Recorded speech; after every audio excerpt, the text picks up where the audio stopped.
Ei, me fala uma coisa, você sabe a diferença entre sabedoria e inteligência?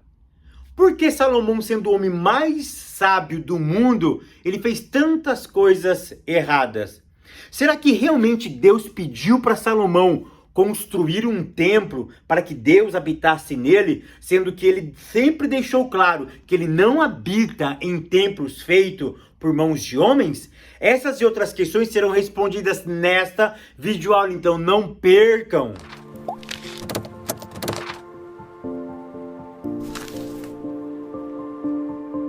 A paz, queridos, que bom estarmos aqui novamente no nosso programa semanal da Escola Bíblica Dominical e hoje para darmos início ao terceiro trimestre de 2021. Para quem não me conhece, eu sou o pastor Fábio Segantin e se você for novo aqui no nosso canal, não perca essa oportunidade, porque aqui do lado tem um botãozinho vermelho que você pode clicar nele e se inscrever agora, porque toda semana tem vídeo novo aqui. Se você for um inscrito, o YouTube vai lhe avisar quando eu postar um vídeo novo aqui para vocês. Maravilha? E não esqueça também de curtir esse vídeo, de comentar e de compartilhar, porque isso é muito importante para nós. Maravilha? Então vamos lá, lição de número 1. Hoje nós vamos falar um pouquinho sobre a vida de Salomão.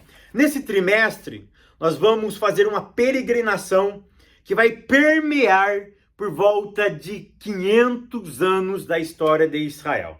Nós vamos começar com a vida de Salomão e vamos terminar com o cativeiro de Judá indo para a Babilônia. Esse período vai permear em torno de 500 anos. Se nós pegarmos a ascensão de Salomão e o início do cativeiro, se nós colocar mais 70 anos, pode até passar. Mas vai girar em torno de 500 anos a nossa revista hoje, tá? Então nós vamos pegar Israel num período de 500 anos e nós vamos estudar, tá?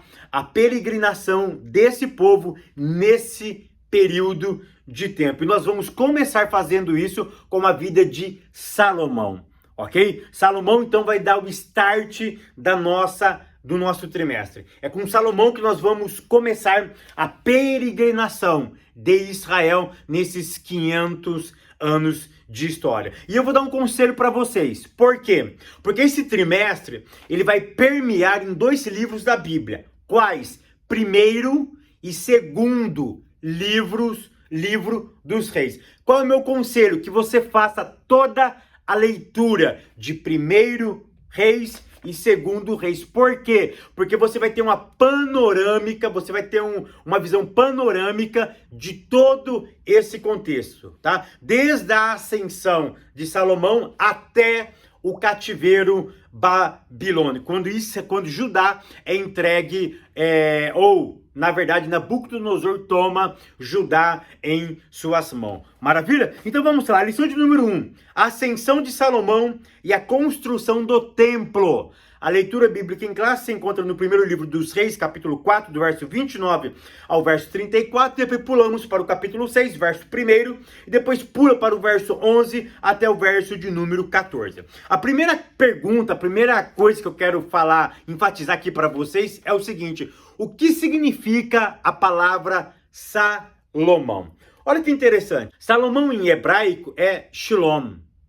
Shalom significa paz. Shalom significa completo. É aquele que não tem ausência ou falta de nada. Salomão, ele traz a ideia do homem pacificador, do homem íntegro. Salomão traz a ideia de que a vida dele está completa e que ele não precisa de mais nada. Porque Shalom vem de Shalom. E Shalom significa paz. Shalom significa completo. Porque Shalom vem de Shalem. E Shalem significa ausência de nada. Ou seja, completude. Ou seja, satisfação completa. Daí nasce a palavra Yerushalai. Então, se eu pegar no hebraico Yerushalai, se eu pegar Shalem, Shalom e Shalom, ou seja, todas essas palavras têm a mesma raiz. O quê? completo, integridade, completude, paz, unificação. Ou seja, então o nome de Salomão já traz a ideia daquilo que ele seria, ou daquilo que ele iria propôs a fazer para o seu povo. Uma outra coisa que nós precisamos entender, que Salomão pede sabedoria. E ele é conhecido como o homem mais sábio da terra. Aí a minha pergunta é, você sabe a diferença entre sabedoria e inteligência? Eu já perguntei isso em outras aulas, mas nós precisamos entender isso aqui novamente, tá? Porque Salomão, ele é o Raham. O que é o Raham? É o sábio. É aquele que possui a sabedoria. Então, qual é a diferença entre um sábio e um inteligente? Eu vou explicar de forma simples e objetiva. O sábio nunca entra num problema que o inteligente entra e sai. Por exemplo, o inteligente, ele tem facilidade de entrar em problemas, mas ele tem a capacidade de sair do problema. O sábio é diferente. O sábio nunca ou raramente ele entra num problema que o inteligente entra. Mas qual é a diferença? O sábio não entra. O sábio prevê antes, ele calcula, ele é prudente. O inteligente, ele entra na situação, ele entra na problemática, mas ele tem a capacidade de sair daquela problemática. Então, o sábio é aquele que pondera, é aquele que calcula, é aquele que tem um senso de perceber as coisas antes dela se concretizarem. O inteligente não. Muitos inteligentes agem pela emoção, pelo impulso. Na hora que eles menos percebem, eles entrou numa problemática. Mas eles têm a capacidade de sair dessa problemática. Uma outra coisa que você precisa entender quando a gente fala sobre sabedoria, sobre inteligência, sobre Salomão, é a diferença entre opinião e conselho. Você sabe qual é a diferença entre opinião e conselho? Eu sempre falo isso para os meus filhos. Opinião, qualquer um pode dar, tá? Se você for lá no boteco e perguntar para as pessoas que estão no boteco sobre política, cada um vai ter uma opinião. Se você for na igreja e perguntar na igreja, cada um vai ter uma opinião sobre política. Ou seja, opinião qualquer pessoa dá. Conselho não. Conselho somente um especialista pode dar. É por isso que a Bíblia não dá opinião. A Bíblia dá conselhos. É por isso que a Bíblia sempre pede para que eu consulte pessoas. Pessoas trazem para mim conselhos. Por quê? Porque conselho somente especialista dá. Opinião qualquer pessoa dá. Então, quando eu olho para Salomão, eu consigo entender isso. Que Salomão era sábio. E por possuir sabedoria, ele dava conselhos. E o que nós vamos aprender com Salomão não são opiniões. Não são divagações de um homem sem experiência. Mas foi um homem que recebeu capacidade dos céus. Foi um homem experimentado na vida. Foi um homem que era especialista. Por quê? Porque Salomão, ele é sábio. E a palavra sábio na Bíblia é Raham. E Raham significa, eu gosto muito dessa expressão, significa especialista num assunto. Salomão não era especialista apenas em um assunto específico da vida. Salomão era um especialista na vida, no geral. Salomão não era específico na biologia, na medicina. Ele não era especialista na aritmética. Ele não era especialista na engenharia. Ele não era especialista em mecânica. Ele não era um especialista em zootecnia, em veterinária, não. Ele era um especialista da vida. É por isso que ele se tornou o homem mais sábio que o mundo já presenciou. Por quê? Porque ele era um especialista. E por isso que eu quis trazer essa diferenciação entre especialista e opinião. Conselho e opinião. Conselho, somente um especialista dá. Opinião, qualquer pessoa pode dar. Tópico primeiro, a sabedoria de Salomão. Ponto 1, a virtude de Salomão. Querido, uma coisa que nos encanta em Salomão, que Salomão pede sabedoria. Mas deixa eu te falar uma coisa. A gente só pede aquilo que nos falta. Eu já ouvi muitas pessoas dizendo o seguinte: Salomão foi inteligente, inclusive a nossa lição, no ponto 2, diz assim: o sábio pede inteligência. Mas deixa eu te dizer uma coisa. Será que Salomão era sábio antes de possuir a sabedoria? Eu, permeando, lendo, e para me basear nessa aula, eu li muito cultura judaica. E eu lendo alguns rabinos, eu lendo algumas matérias rabináticas, Salomão, ele possuía, na verdade, inteligência, que é uma capacitação humana de ver a vida numa perspectiva aguçada. Isso é algo inegável. Salomão tinha uma inteligência diferenciada. Ele permeava, ele observava a vida numa outra perspectiva, diferentemente dos outros seres da sua época. Ele possuía uma capacidade diferenciada. É claro que como ele conseguiu isso, Fábio? Por observação, que nós chamamos do método empírico. Por ele observar as coisas, ele passou a ter essa capacidade, essa inteligência. Porque ele vivia com outras pessoas. Ele era filho de quem? Filho do rei Davi. Ele estava possuído ou cercado de pessoas com capacidades intelectuais acima da média.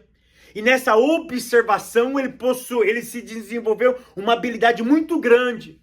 E aí ele se tornou um homem muito inteligente, com uma capacidade muito absurda para começar a observar coisas da vida.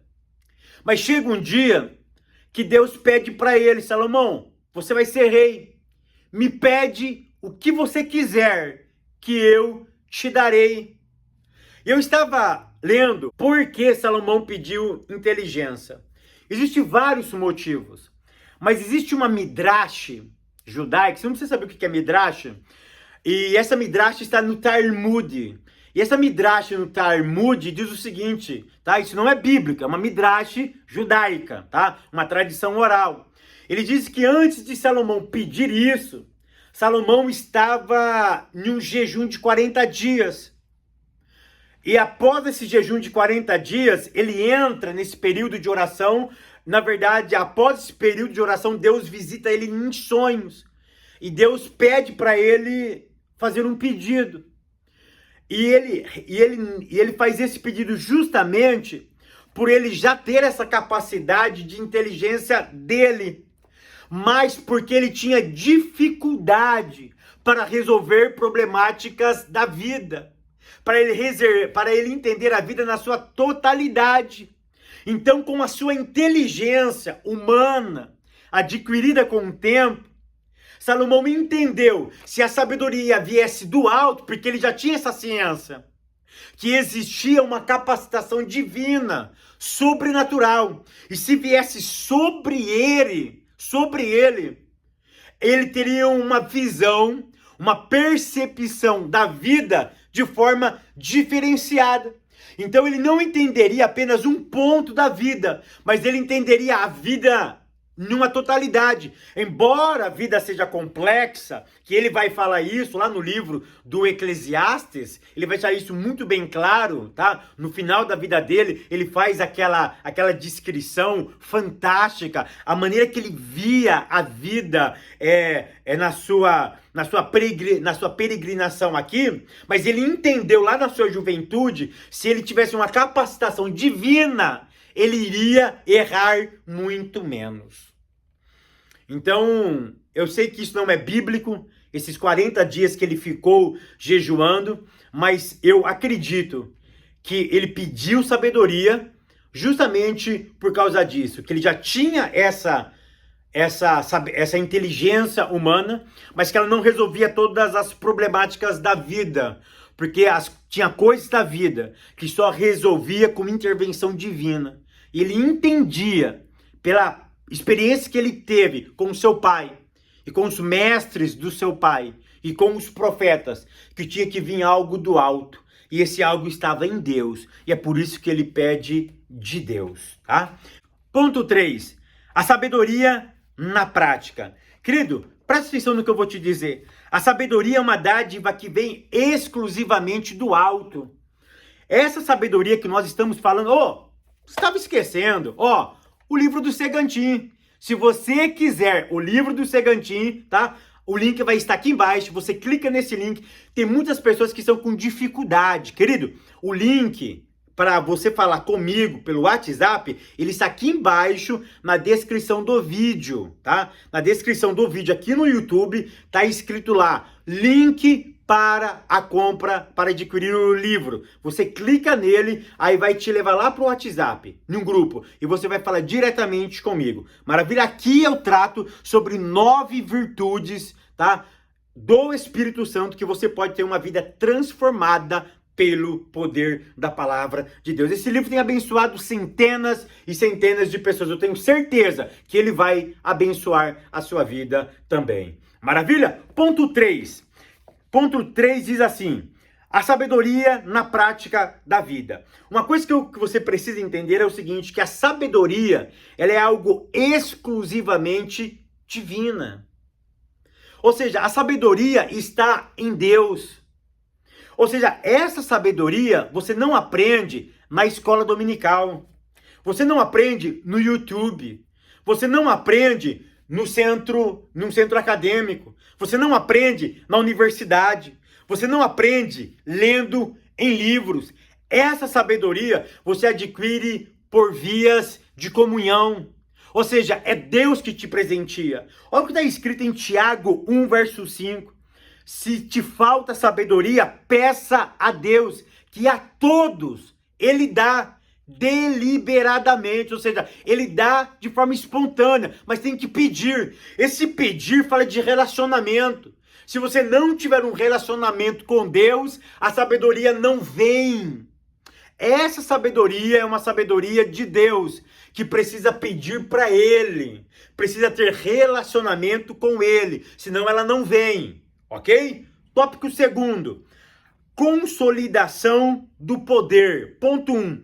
A glória do reino de Salomão. Querido, a glória do reino de Salomão foi tão gloriosa que aconteceu 2 coisas. Primeiro, ele expande o território do seu pai. Tá? O território do seu pai, Davi, por exemplo, era desse tamanho. Ficou desse tamanho. Ele quase duplicou o tamanho do território do pai dele. O pai dele tinha conquistado um pedaço. Salomão alargou as fronteiras de Israel.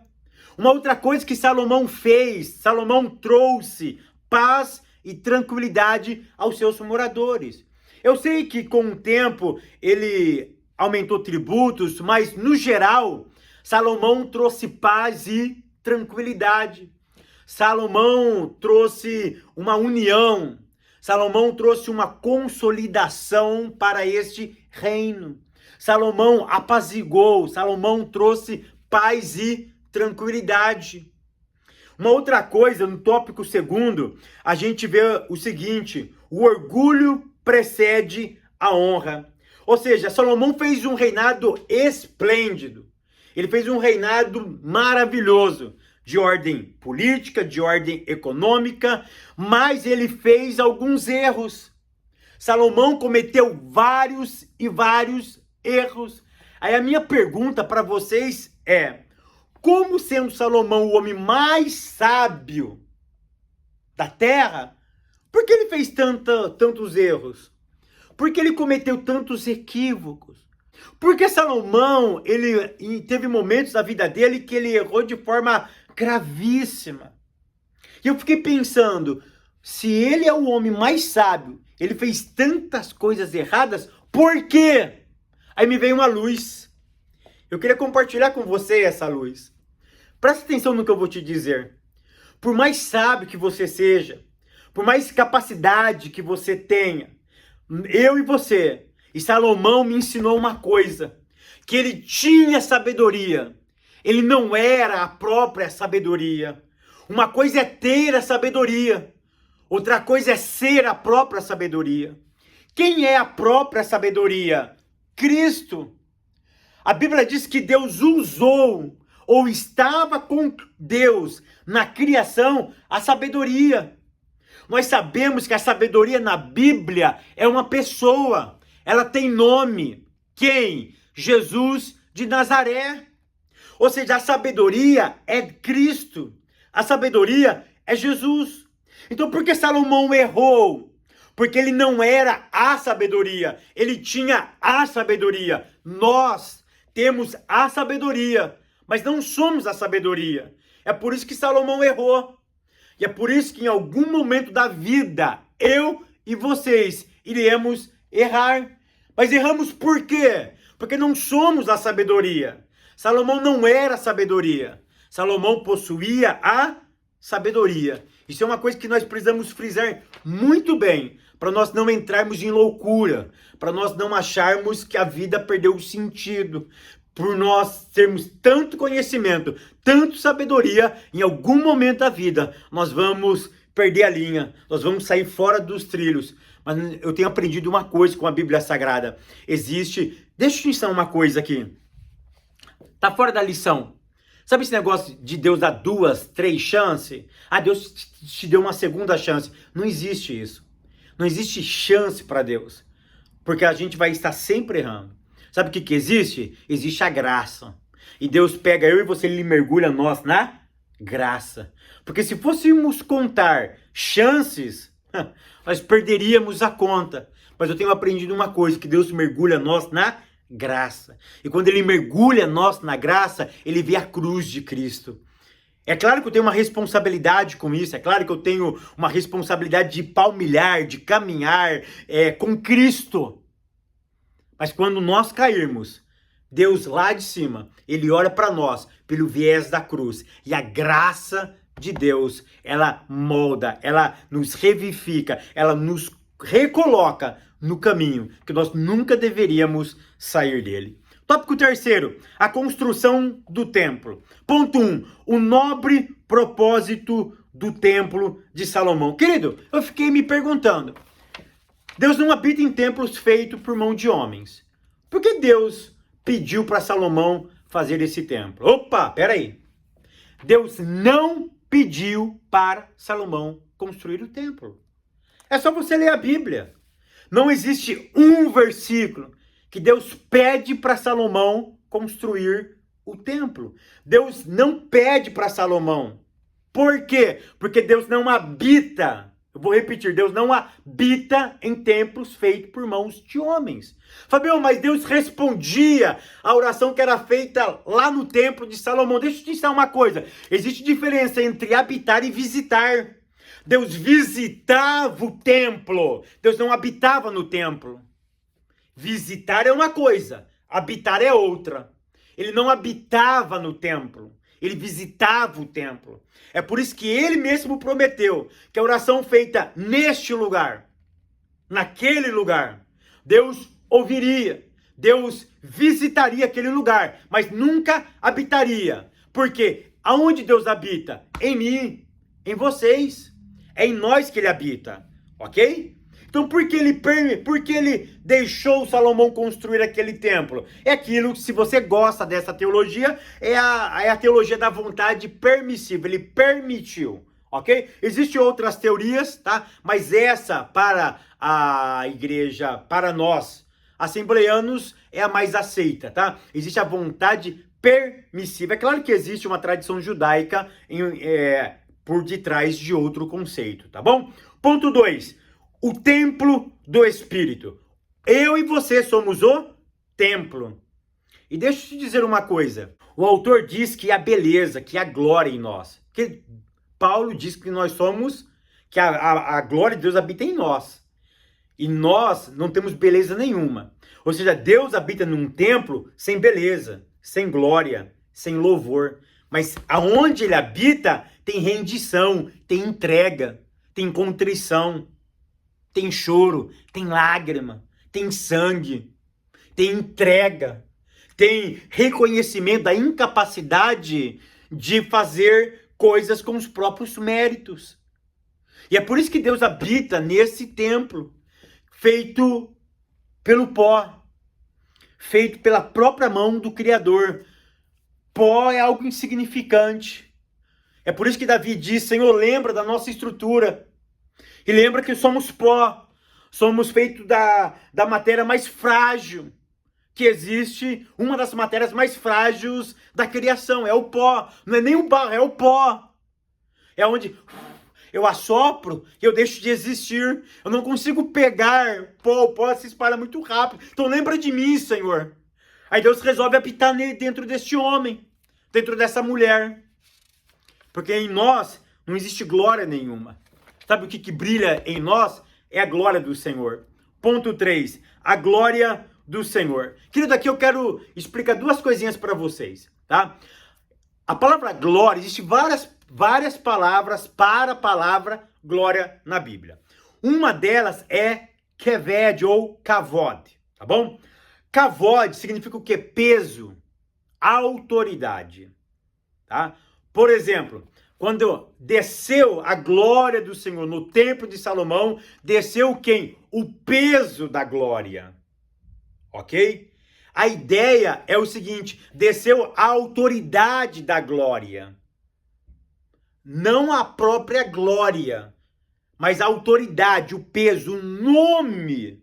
O nome, por exemplo, quando o Papa vai visitar algum lugar, primeiro vai a comitiva do Papa.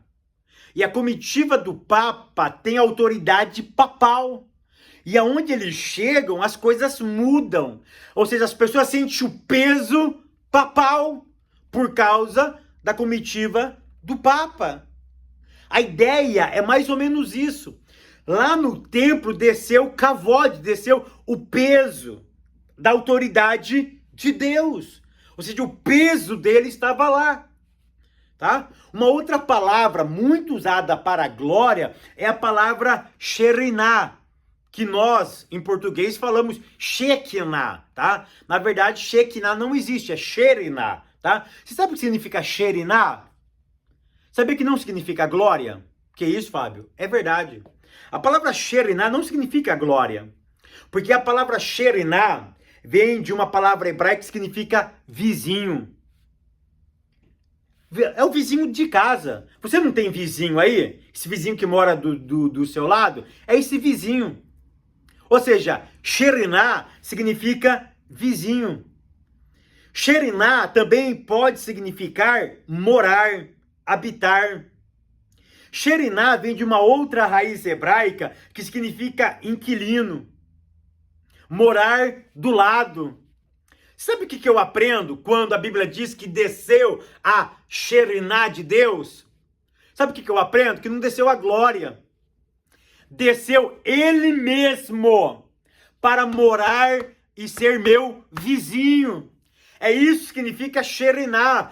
Deus sendo o nosso vizinho. Sheriná significa assentamento, ajuntamento de pessoas. Ou seja, ele desce para ajuntar um grupo de pessoas para ele morar e participar conosco da nossa realidade. Sheriná, então, não significa simplesmente glória, significa habitação, significa moradia, significa vizinhos. Vamos morar todo mundo junto. Daí eu aprendo a palavra Emanuel, Deus conosco, Deus habitando entre nós. Deus é o meu, é o teu, é o nosso vizinho. Que o Eterno continue te abençoando, te guardando, te prosperando. E até semana que vem, querendo Deus.